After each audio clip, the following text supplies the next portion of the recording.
کہ اللہ مسبب الاسباب ہے، وہ اسباب کا پابند نہیں ہے، وہ اسباب کا محتاج نہیں ہے، اسباب اس کے محتاج ہیں۔ اگر یہ یقین ہے تو اللہ پر ایمان ہے، یہ نہیں ہے تو تمہارا ایمان اسباب پر ہے، وسائل پر ہے، ذرائع پر ہے، مادیات پر ہے، اللہ پر نہیں۔ اس وقت کہاں راستہ تھا؟ کوئی راستہ تھا؟ سمندر ہے اور ادھر سے لشکر آ گیا ہے۔ کلا ان معی ربی سیہدین۔ اب دیکھیے ایمان کہہ دینا آسان ہے، ہوا معکم اینما کنتم، جہاں کہیں بھی تم ہوتے ہو اللہ تمہارے ساتھ ہوتا ہے، لیکن اس کا یقین قائم ہو جائے تو زمین و آسمان کا فرق واقع ہو جائے۔ یہی بات ہوئی حضور کے ساتھ۔ غار ہے، چھپے ہوئے ہیں محمد رسول اللہ اور آپ کے وہ یار غار ابو بکر صدیق رضی اللہ تعالی عنہ۔ اقبال نے حضرت ابو بکر کی شان میں چند اشعار کہے صرف، لیکن واقعہ یہ ہے کہ بھاری بھاری نظموں پر اور قصیدوں پر بھاری، طویل ترین نظمیں اور قصیدے ہوں ان پر بھاری۔ ہمتیں ابو بکر کی ہمت جو ہے، کشت ملت را جو اب جیسے بارش سے کھیتی اپجتی ہے، ابو بکر کی ہمت اور عزیمت اس امت کو اسی طرح سینچنے والی ہے۔ ثانیے اسلام و غار و بدر و قبر، وہ دوسرے تھے اسلام میں، دوسرے پہلے کون تھے؟ انا اول المومنین، حضور فرماتے سب سے پہلا ایمان لانے والا میں، دوسرے ابو بکر۔ ویسے ہمارے ہاں یہ چلتا ہے اختلاف، حضرت علی پہلے ہیں کہ حضرت ابو بکر پہلے ہیں، لیکن اس میں بڑی خوبصورت تطبیق قائم کی ہے علماء نے اور بہت صحیح ہے۔ چار کے بارے میں فیصلہ ہی مت کرو کہ کون پہلے ہے، ان کی ایک عجیب تقسیم کرتی ہے۔ آزاد مردوں میں، بالغ مردوں میں سب سے پہلے ابو بکر، بچوں میں سب سے پہلے علی، خواتین میں سب سے پہلے خدیجہ، اور غلاموں میں سب سے پہلے زید ابن حارثہ۔ بڑی پیاری تقسیم ہے، یہ چاروں ہی پہلے ہیں، ہر ایک کے لیے اولیت ہے۔ اور واقعہ یہ ہے کہ اگر زمانی اعتبار سے تعین ہوگا تو پہلے خدیجۃ الکبریٰ آئیں گی رضی اللہ تعالی عنہ۔ کسی اور سے بات کرنے کی نوبت بعد میں آ سکتی ہے، پہلے تو اہلیہ محترمہ سے بات ہوئی، آتے ہی پہلی وحی ہوئی ہے، ابھی تبلیغ کا حکم نہیں تھا۔ کس کو بتایا واقعہ؟ ابھی اپنی نبوت کی تبلیغ کا تو حکم ہی نہیں آیا۔ واقعہ کس کا ہے؟ وہ خدیجہ کا۔ جب کہا ہے کہ خشیت علی نفسی، مجھے اپنی جان کا اندیشہ ہے، تو کیا جواب دیا خدیجہ نے رضی اللہ تعالی عنہا؟ وہ صدیقۃ الکبریٰ ہے۔ صدیقات جو ہے خواتین، ان میں چوٹی پر خدیجۃ الکبریٰ ہے رضی اللہ تعالی عنہ، اور صدیق جو مرد ہیں ان میں صدیق اکبر ہے ابو بکر صدیق رضی اللہ تعالی عنہ، لیکن صدیقات میں چوٹی۔ جب حضور نے فرمایا خشیت علی نفسی، کیا فرمایا؟ کیا عرض کیا؟ کیسے تسلی دی؟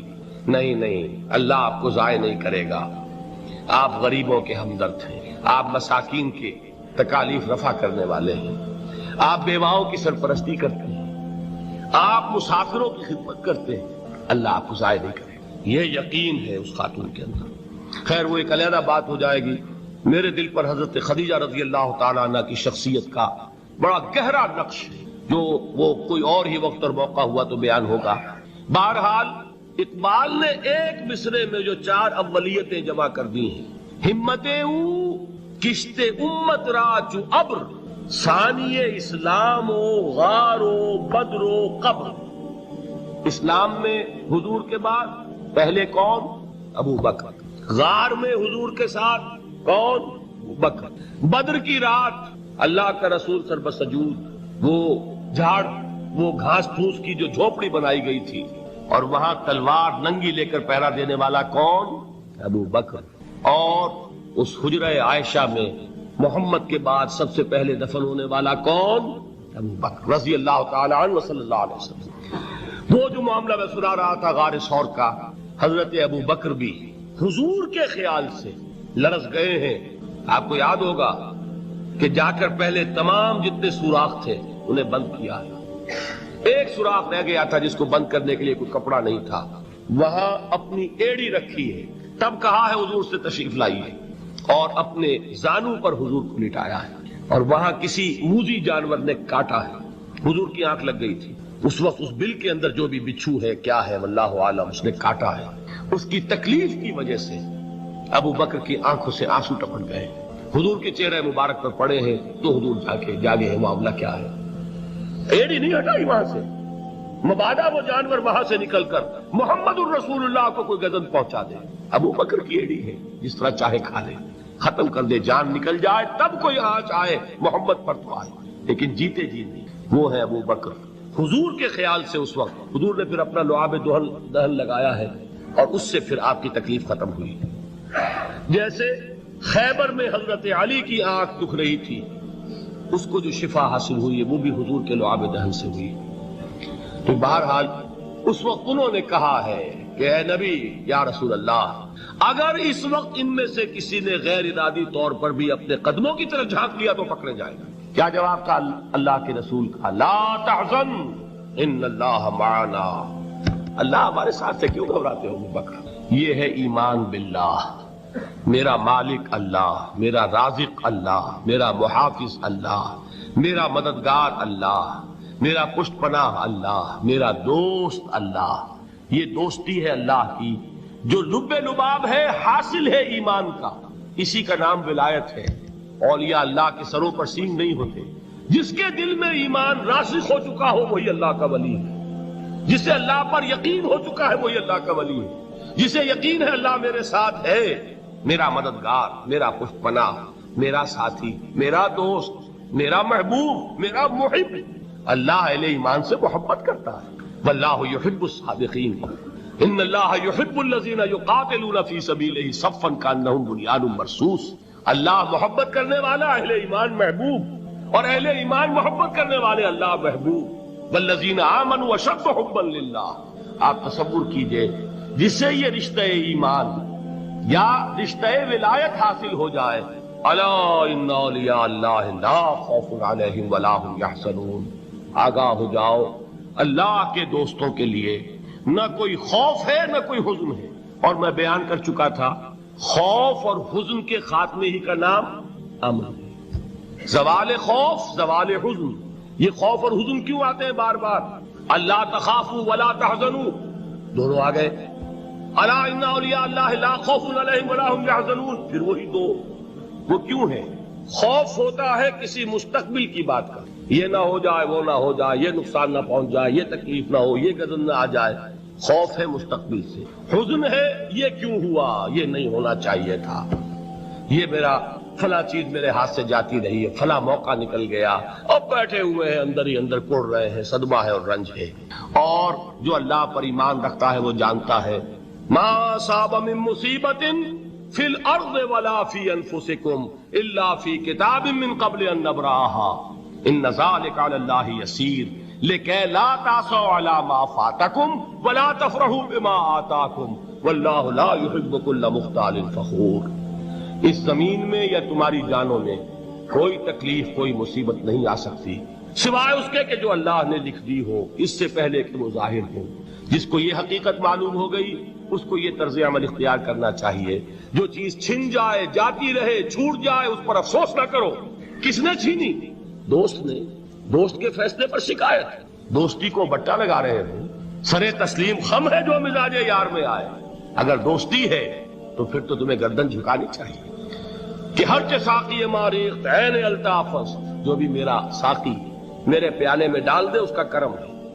جو اس کی طرف سے آئے اس پر کوئی رنج نہیں، کوئی صدمہ نہیں، کوئی غم نہیں، کوئی شکایت نہیں، کوئی شکوہ نہیں.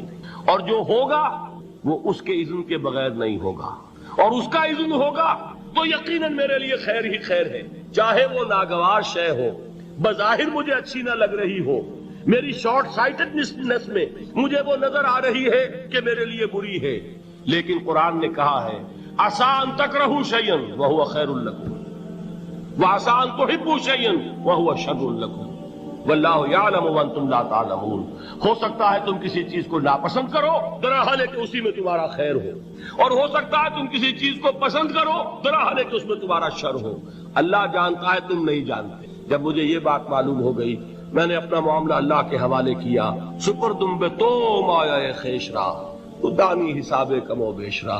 اے رب جو تو چاہتا ہے وہ ہو، تیرے علم میں جو شے میرے لیے خیر ہے وہ ہو جائے. میری کوئی پسند نہیں، میری کوئی چاہت نہیں. یہ ہے راضی برضائے رب.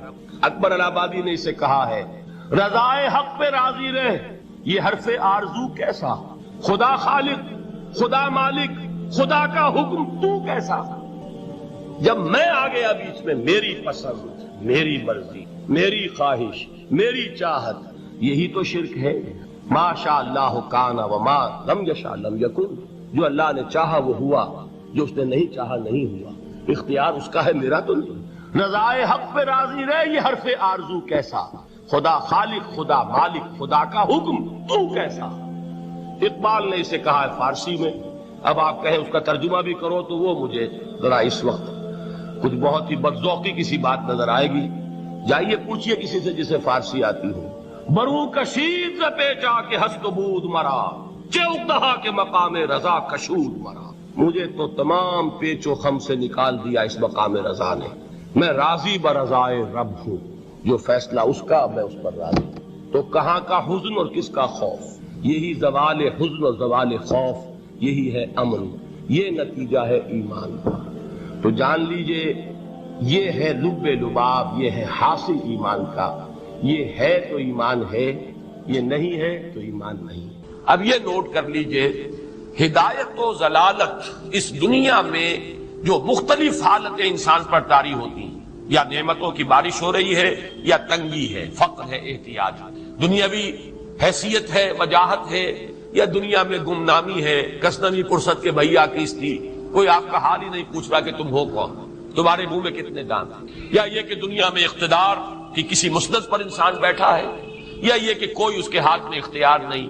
یہ تمام جو حالات انسان پر طاری ہوتے ہیں، ان کے جواب میں جو طرز عمل فکری اعتبار سے اور عملاً انسان اختیار کرتا ہے، اس کے 4 درجے ہیں۔ پہلا درجہ ہے انتہائی گمراہی، ضل ضلالا بعیدا۔ وہ کیا ہے؟ اگر عزت ہوئی، نعمتیں ملی، فلاں دیوی یا دیوتا کی نگاہ کرم ہے، اس کی کرپا سے یہ ہو گیا۔ اور اگر کوئی تکلیف آ گئی، مصیبت آ گئی، معلوم ہوتا ہے کہ فلاں دیوی یا دیوتا ہم سے ناراض ہو گئے، یہ کالی دیوی کی طرف سے کوئی مصیبت آ گئی ہے، یا یہ کہ یہ لکشمی دیوی کی نگاہ کرم ہے کہ ہمیں دولت مل گئی ہے۔ یہ تو ہے شرک۔ شرک ہونے کے اعتبار سے یہ ہے ضل ضلالا بعیدا، انتہائی پستی۔ اس پستی سے اوپر آئیں گے تو توحید کی پہلی منزل ہے۔ عزت دی اللہ نے دی، اگر کوئی تنگی آ گئی، فقر، تکلیف، کوئی ذلت، رسوائی، یہ بھی اللہ کی طرف سے۔ ایک اعتبار سے تو انسان ہدایت پر آ گیا، بڑی گہرائی تھی اس گندگی کی اور اس خباثت کی جو شرک جس کا نام ہے، اس سے انسان نکل آیا، نجاست سے۔ توحید تو ہے، لیکن ابھی اس میں اس کی گمراہی کا ایک ایلیمنٹ شامل ہے، اور یہ گمراہی سے جب تک آگے نہیں آئے گا، اوپر نہیں ابھرے گا، اس کا طرز عمل کیا ہوگا کہ ذرا کچھ مل گیا، عزت مل گئی، پھولے نہیں سما رہے، اب زمین پر قدم نہیں ٹک رہے، گردن اکڑ رہی، کہیں محرومی ہو گئی، کوئی تکلیف آ گئی، کوئی مشقت، فقر آ گیا، اب بجھ کر رہ گئے۔ ان دونوں کیفیات میں انسان کا پینڈولم جو ہے وہ ایکسٹریم کو جائے گا۔ یہ کب ہوگا؟ جبکہ انسان یہ سمجھتا ہے کہ اس دنیا میں جو دولت مل گئی یا عزت مل گئی تو یہ گویا کہ بڑی کوئی قابل فخر شے ہے، اور اگر یہاں پر کوئی تکلیف آ گئی، کوئی مصیبت آ گئی، فقر و فاقہ آ گیا تو یہ گویا کہ بہت ہی اہانت آمیز شے ہے۔ اگر یہ انسان سمجھے گا تو طرز عمل وہ نکلے گا نتیجے کے طور پر جو میں بیان کر چکا ہوں، یہ گمراہی ہے۔ اس گمراہی سے نکلیں گے تو آپ کس مقام پر آئے؟ دوسری منزل ہدایت کی کیا ہے؟ نہ یہ عزت ہے نہ یہ ذلت ہے، دونوں حیثیتیں برابر ہیں کہ یہ امتحان ہے۔ اسی لیے ان دونوں آیتوں میں ایک لفظ قدر مشترک ہے، اذا مبتلاہ فاما الانسان اذا مبتلاہ ربہ فاکرمہ ونعمہ۔ یہ بھی ایک ابتلا ہے، آزما رہا ہے اللہ، کبھی وہ دے کر آزماتا ہے، کبھی چھین کر آزماتا ہے، کبھی فقر و فاقہ سے آزماتا ہے، کبھی وہ کثرت دولت اور کثرت مال سے آزماتا ہے، کبھی وہ صحت دے کر آزماتا ہے کہ یہ قوت اور توانائی اور صحت جو میں نے دی ہے یہ اس میں کیا کرتا ہے، کبھی وہ مرض کے ذریعے سے آزماتا ہے کہ صبر کرتا ہے کہ نہیں کرتا۔ ہمارے لیے شکوہ اور شکایت تو اس کی زبان پر نہیں آ جاتی، نالا اور شیون تو نہیں آ جاتا، تکلیف جھیلتا ہے کہ نہیں جھیلتا، اس میں تحمل ہے کہ نہیں ہے، تو صبر کرتا ہے یا شکر کرتا ہے۔ یہ دونوں کیفیات در حقیقت اس اعتبار سے مساوی ہے، یہ بھی امتحان، یہ بھی امتحان۔ یہ حقیقت جب سامنے ہوگی، اب وہ پینڈولم جو ہے وہ بہت کم ہو جائے، یعنی انسان میں طبعی طور پر تو ایک اثر ہوتا ہے غیر اختیاری کسی چیونٹی نے کاٹا آپ کے پاؤں پر، آپ اپنا پاؤں ہٹا لیں گے، اس میں کوئی ارادہ نہیں، یہ ریفلیکس ایکشن ہے، غیر اختیاری فعل ہے۔ اس حد تک تو انسان ضرور متاثر ہوتا ہے، اس سے تو کوئی انسان جو ہے وہ بلند تر نہیں ہو سکتا۔ حضرت ابراہیم رضی اللہ تعالیٰ عنہ، حضور کے وہ نومولود فرزند، انتقال جب ہو رہا تھا آپ کی آنکھوں میں آنسو آ گئے۔ اب یہ ایک طبعی اثر ہے، ایک فعل ہے، انفعالی کیفیت ہے جو بالکل طبعی ہے، لیکن یہ نہیں کہ اس کی وجہ سے انسان کی زبان پر کوئی شکوہ آ جائے، کوئی شکایت آ جائے، یہ نہیں ہوگا، یہ ایمان کے منافی ہے۔ اسی طریقے سے اگر کوئی خوشی ہوئی ہے تو چہرے کے اوپر ایک نکھار آ جائے گا، تبسم آ جائے گا، اس سے زائد نہیں۔ اس حد تک تو یوں سمجھیے کہ انسان کا طبعی تقاضا ہے۔ اس سے زیادہ یہ پینڈولم اگر سوئنگ کر رہا ہے تو گویا کہ اس حقیقت سے انسان محجوب ہے کہ یہ بھی امتحان ہے، یہ بھی امتحان ہے، جو ہم سورہ حدید میں پڑھ چکے ہیں۔ ما اصاب من مصیبت فی الارض ولا فی انفسکم الا فی کتاب من قبل ان نبراها ان ذلک علی اللہ یسیر لکی لا تعصوا علی ما فاتکم ولا تفرحوا بما آتاکم۔ اللہ تمہیں کچھ دے تو اتراؤ مت، اللہ تم سے کچھ چھین لے تو اس کے اوپر افسوس مت کرو۔ یہ نتیجہ ایمان کا نکلنا چاہیے۔ اگر تمہیں ایمان ہے اللہ پر، اگر تمہیں یقین ہے کہ جو کچھ ہوا ہے اللہ کے اذن کے بغیر نہیں ہوا، اگر تمہیں یقین ہے کہ اللہ نے جو میرے لیے طے کیا ہے اس میں میرے لیے خیر ہی ہے، چاہے فی الحال فی الوقت فوری طور پر مجھے ناگوار محسوس ہو رہی ہے بات، لیکن یقیناً میرے لیے اس میں خیر ہے میرے رب کی طرف سے، کہ ہر کے ساتھ کی ماریخ عین الطاف است۔ ہم تو شارٹ سائٹڈ ہیں، ہم دیکھ نہیں سکتے کسی شے کو، ہم اس کے ظاہر کو دیکھ کر گھبرا اٹھتے ہیں کہ یہ تو تکلیف آ گئی، کیا پتا اسی کے پردے میں اللہ کی رحمت آ رہی ہے۔ میں نے وہ رئیس امروہوی کے اشعار آپ کو کئی دفعہ سنائے ہیں۔ وہ وقت آیا کہ ہم کو قدرت ہماری سعی و عمل کا پھل دے، بتا رہی ہے یہ ظلمت شب کہ صبح نزدیک آ رہی ہے، ابھی ہے کچھ امتحان باقی، فلاکتوں کے نشان باقی، قدم نہ پیچھے ہٹے کہ قسمت ابھی ہمیں آزما رہی ہے۔ رئیس اہل نظر سے کہہ دو کہ آزمائش سے جی نہ ہارے، جسے سمجھتے ہو آزمائش وہی تو بگڑی بنا رہی ہے۔ اسی آزمائش سے تو بگڑی بنے گی، اسی سے تو تمہارا خیر جو ہے اجاگر ہوگا، سامنے آئے گا، پتہ چلے گا who's who, what is what۔ ابو بکر میں کتنا یقین اور ایمان تھا، یہ کیسے معلوم ہوگا؟ کیسے معلوم ہوگا کہ بلال میں کتنا سہار، کتنا تحمل تھا، کتنا صبر تھا، اگر وہ مصیبت ان پر نہ آتی کہ جو امیہ ابن خلف کے ہاتھوں ان پر قیامت ٹوٹ رہی تھی۔ تو یہ ساری چیزیں جو ہے ما اصاب من مصیبت فی الارض ولا فی انفسکم الا فی کتاب من قبل ان نبرأ ان ذلک علی اللہ یسیر لکی لا تعصوا علی ما فاتکم ولا تفرحوا بما آتاکم واللہ لا یحب کل مختال فخور۔ اگر اس حقیقت سے محجوب ہو جاؤ گے تو پھر اختیال اور فخر اور گھمنڈ پیدا ہو جائے گا تمہارے اندر، یا دوسری طرف مایوسی، کمر ہمت ٹوٹ کر رہ جائے گی، خودکشی کرنے کو انسان آمادہ ہو جاتا ہے، ذرا کوئی ناکامی دنیا میں آ گئی، کوئی تکلیف آ گئی۔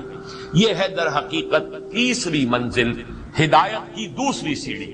پہلا کیا تھا؟ نہاد ضل ضلالا بعیدا، کوئی خیر مل گیا تو کسی دیوی کی نگاہ کرم، کوئی تکلیف آ گئی تو کسی دیوتا کی ناراضگی، یہ تو ہے ضل ضلالا بعیدا۔ اس سے اوپر آئے، یہ پہلی سیڑھی ہدایت کی ہے۔ عزت ہے تو اللہ کی طرف سے، اور اگر کوئی ذلت ہے، تنگی ہے تو اللہ کی طرف سے، یہ ہدایت کا آغاز ہو گیا، یہ توحید کی بنیادی منزل ہے۔ اس سے اگلی منزل، یہاں کی ذلت ذلت نہیں، یہاں کی عزت عزت نہیں۔ ذالک یوم التغابن، ہار اور جیت کے فیصلے کا دن تو قیامت کا دن ہے، وہاں معلوم ہوگا جس کو اس روز عزت ملی وہ عزت والا ہے، جو اس روز ذلیل ہو گیا وہ ذلت والا ہے۔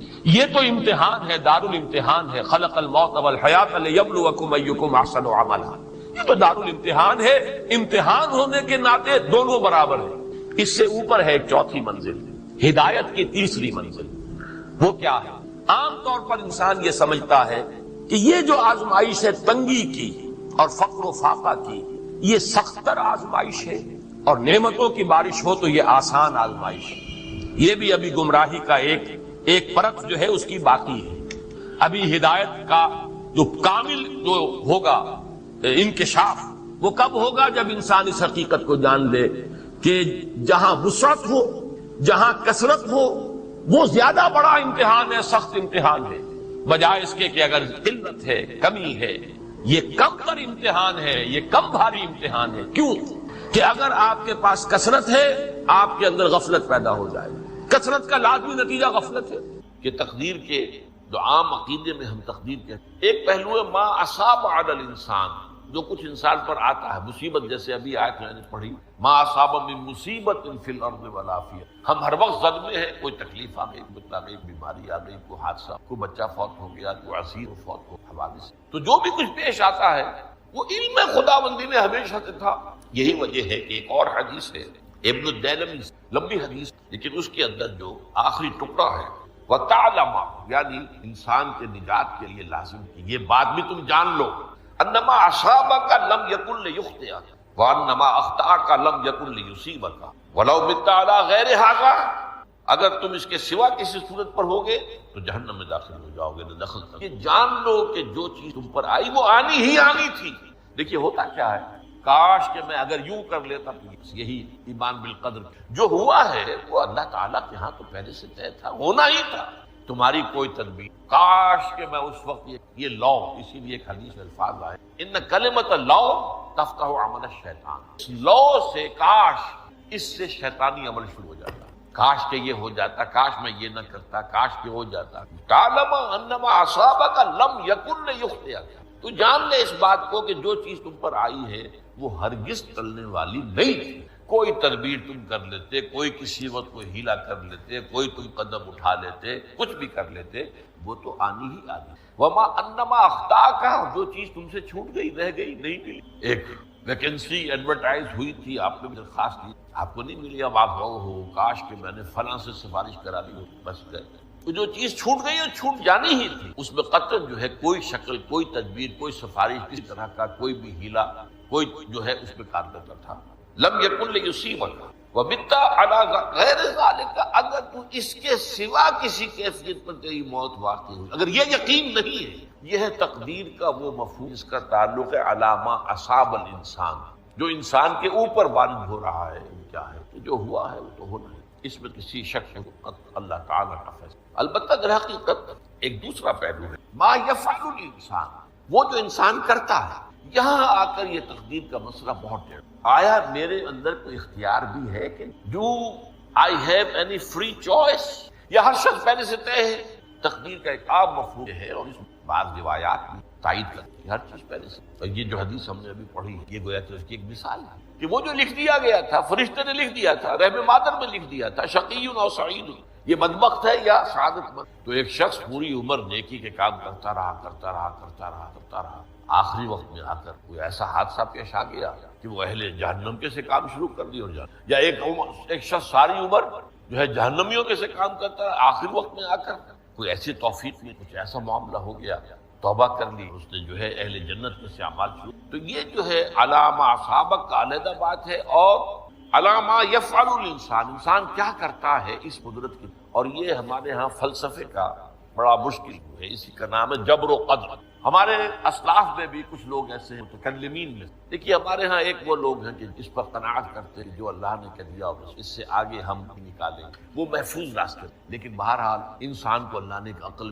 اور یہ عقل سوالات اٹھاتی ہے، اور جو زیادہ ذہین انسان ہوتے ہیں ان کی یہ مصیبت زیادہ ہوتی ہے، لہٰذا وہ تو سوچتے ہیں، غور و فکر بات سمجھ. اس میں اب ہمارے ہاں دو طبقے ہوئے، جبریہ قدریہ.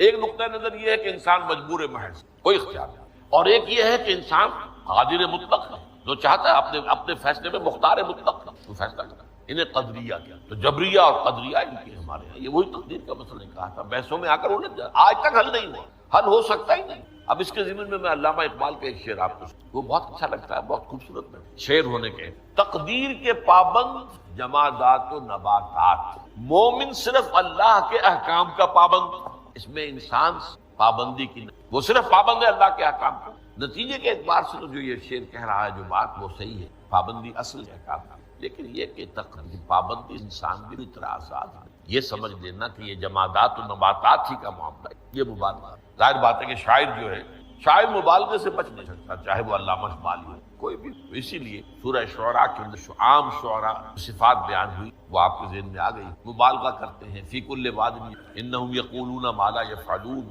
وہ کہتے بھی وہ کچھ ہے جو کرتے نہیں. اور یہ بات تو علامہ اقبال پر بھی چشمہ ہوتی. بہرحال یہ شعر ذرا پھر نوٹ، تقدیر کے پابند جمادات و نباتات، مومن صرف اللہ کے احکام کا. کوئی بات صحیح، انسان بہت سے اعتبارات سے سب سے پہلے جو ہے انسان کے اندر ایک تقدیر نوعی ہے، نوع انسان، چھوٹی سی چڑیا انسان ہے۔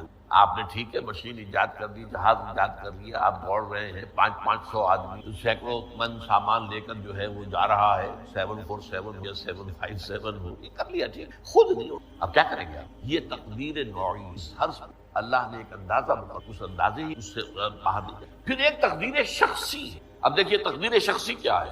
بعض اوصاف و صفات ہمیں وراثتاً اللہ تعالیٰ نے ایک سورت قرآن مجید میں ایسی رکھی ہے سورہ رحمان کی، اسے خوب سجایا ہے، اس میں الفاظ کا در و بست، اس کا اپنا ایک ڈیوائن میوزک ہے۔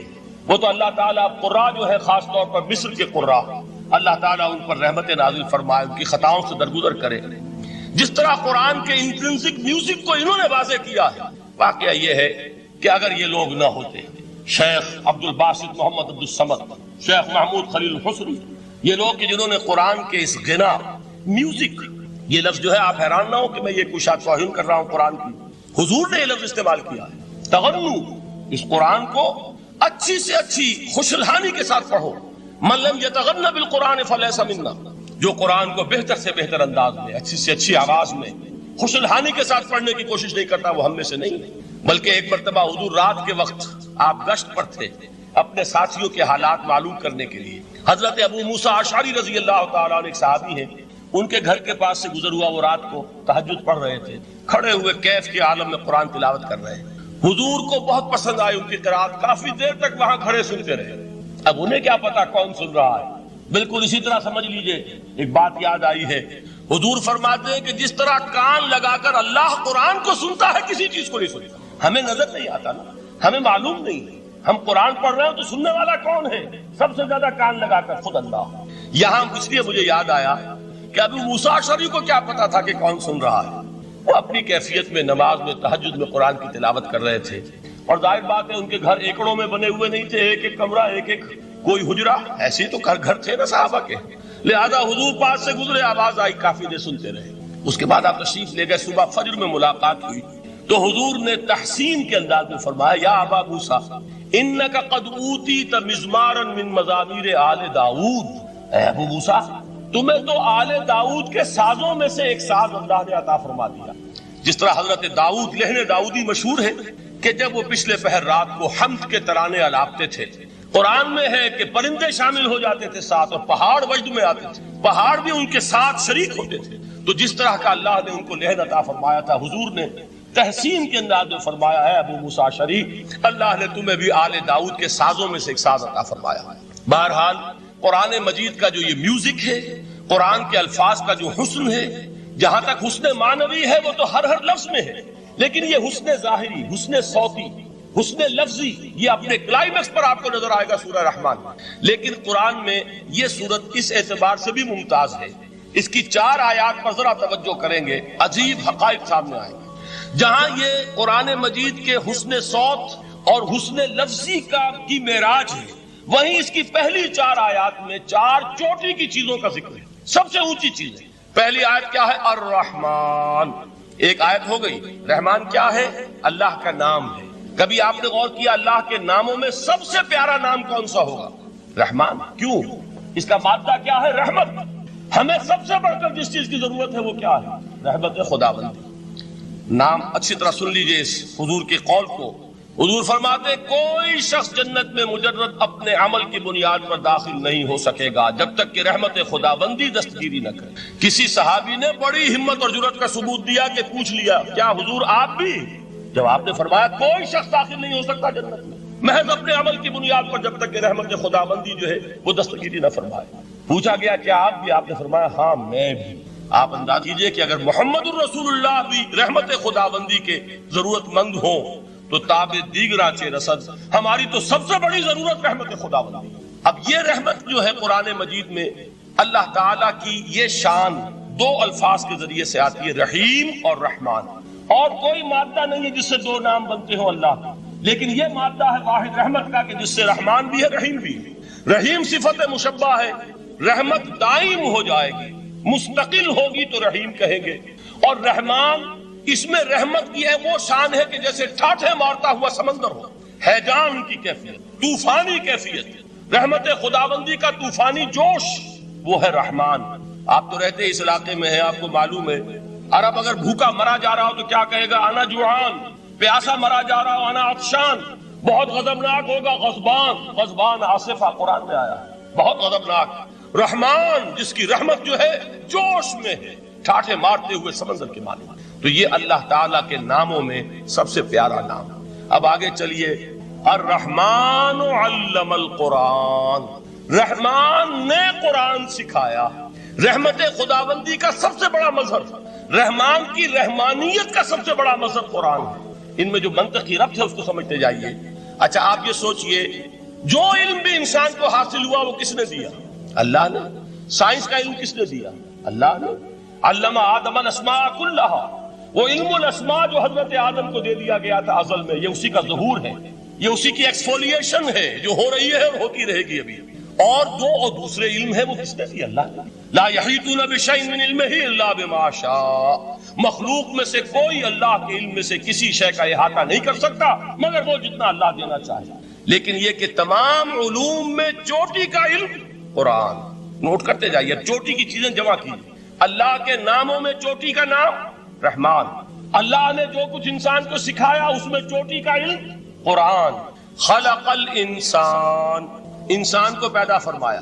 سوال یہ کہ حیوانات کو کس نے پیدا فرمایا؟ آسمان کس نے پیدا کی؟ زمین کس نے پیدا کی؟ فرشتے کس نے پیدا کی؟ کیا مطلب خلق الانسان؟ اس کی تمام مخلوقات میں اس کا کلائمیکس، اس کی تخلیق کی معراج، اس کے تخلیق کا نقطہ عروج انسان ہے. یہ ہے کہ جو مسجود ملائک بنا ہے. وَلَقَدْ كَرَّمْنَا بَنِي آدَمَ وَحَمَلْنَاهُمْ فِي الْبَرِّ وَالْبَحْرِ وَرَزَقْنَاهُمْ مِنَ الطَّيِّبَاتِ وَفَضَّلْنَاهُمْ عَلَى كَثِيرٍ مِّمَّنْ خَلَقْنَا تَفْضِيلًا. تو تخلیق میں سب سے اونچی تخلیق انسان کی. علموں میں سب سے اونچا علم قرآن کا. اللہ کے ناموں میں سب سے اونچا نام رحمان. تقاضے پورے کرو. تقاضے کیا ہے؟ ایمان ہے تو عمل درست ہونا چاہیے، ایمان ہے تو جہاد ہونا چاہیے، ایمان ہے تو جان اور مال کھپانی چاہیے. تو جو ایمان دوسرے لوگ جس طرح لائے ہیں، حمزہ بھی تو ایمان لائے ہیں، آخر ان کا راستہ تمہیں نظر نہیں آ رہا؟ ابو بکر ایمان لائے ہیں، ان کی طرح ایمان لاؤ. تو انہوں نے کیا کہا؟ انؤمن کما آمن السفہاء. کیا ہم اس طرح ایمان لائے جیسے یہ بے وقوف لائے؟ سفیہ کا لفظ تو سبھی جانتے ہیں. یہ سفہاء کسے کہہ رہے ہیں؟ آپ نے پڑھا تو بہت مرتبہ ہوگا ان آیات کو. کبھی سوچا کس کو کہہ رہے ہیں؟ وہ ابو بکر کو کہہ رہے ہیں، وہ حمزہ کو کہہ رہے ہیں، وہ عمر کو کہہ رہے ہیں. ان کی تو مت ماری گئی. غر ہؤلاء دینہم، انہیں تو کوئی ہوش ہی نہیں. 2 مرتبہ حضرت ابو بکر نے وہ کام کیا ہے کہ ہر ورلڈلی وائز انسان یہ کہے گا کہ حماقت کی ہے جس کے سامنے دنیا ہے. جب ہجرت کے لیے حضور تشریف لے جا رہے تھے، 40,000 درہم کا سرمایہ تھا، جبکہ حضرت ابو بکر ایمان لائے. مکے کے چوٹی کے تاجروں میں سے تھے جو ملک التجار کہلاتے. لیکن اب وہ روپیہ کہاں خرچ ہوا؟ بلال کو خریدا، روپیہ دے کے خریدا یا ویسے خرید لیا؟ آزاد کر دیا. ابو فقی کو خریدا، آزاد کر دیا. 6 ہیں غلام اور کنیز محمد رسول اللہ پر ایمان لانے والے جن کو ابو بکر نے اپنے پیسے سے خریدا اور آزاد کیا. یہ روپیہ تو پگھل رہا ہے نا. جو تھوڑی بہت پونجی رہ گئی ہے، تو جب حضرت حضور ہجرت کے لیے تشریف لے جا رہے ہیں، وہ ساری پونجی اپنے ساتھ لے گئے، گھر والوں کو چھوڑ کر گئے. بوڑھا باپ اندھا ابو قحافہ بعد میں وہ بھی ایمان لے آئے. اور یہ ابو بکر ہے کہ جن کی 3 نسلیں ایک وقت میں موجود تھی مسلمانوں کی. ابو قحافہ مومن، ابو بکر مومن، اور ابو بکر کی اولاد مومن، عائشہ، اسماء اور ابو بکر اور عبد الرحمن ابن ابی بکر. یہ کون ہے؟ تو 3 نسلیں جس کی بیک وقت رہی ہیں ایمان میں، وہ شاذ لوگ ہیں، ان میں ابو بکر. لیکن یہ کہ اس وقت تک ابو قحافہ ایمان نہیں لائے تھے، والد نابینا تھے. تو والد ہے، بیٹیاں ہیں، حضرت عائشہ، حضرت اسماء حضرت رضی اللہ تعالیٰ عنہما، بیوی ہے. کچھ نہیں چھوڑ کے گئے، ایک پیسہ. جب باپ کو معلوم ہوا بیٹا چلا گیا محمد کے ساتھ صلی اللہ علیہ وسلم، سخت غصے میں ہے، پیچ و تاب میں ہے. اب ہمارا کون والی وارث ہوگا؟ کون ہے ہماری خبر گیری کرنے والا؟ بیٹیوں سے پوتیوں سے اپنے پوچھتے کچھ چھوڑ کے بھی گیا کہ نہیں؟ انہوں نے کہا ہاں ابا جان. کیا کیا انہوں نے؟ کبھی پڑھے ہیں واقعات؟ کچھ کنکر روڑے لیے، ایک کپڑے میں پوٹلی بنائی اور اندھے دادا کا ہاتھ اوپر پھروایا. دیکھیے دادا جان یہ چھوڑ گئے ہیں، یہ مال ہے، یہ سونے اور چاندی کے سکے ہیں، ابا جان ہمیں ایسے نہیں چھوڑ کر گئے. واقعہ کیا ہے کہ ایک پیسہ نہیں چھوڑا ابو بکر نے گھر والوں کے لیے، سب کچھ لے گئے. کہ کیا پتہ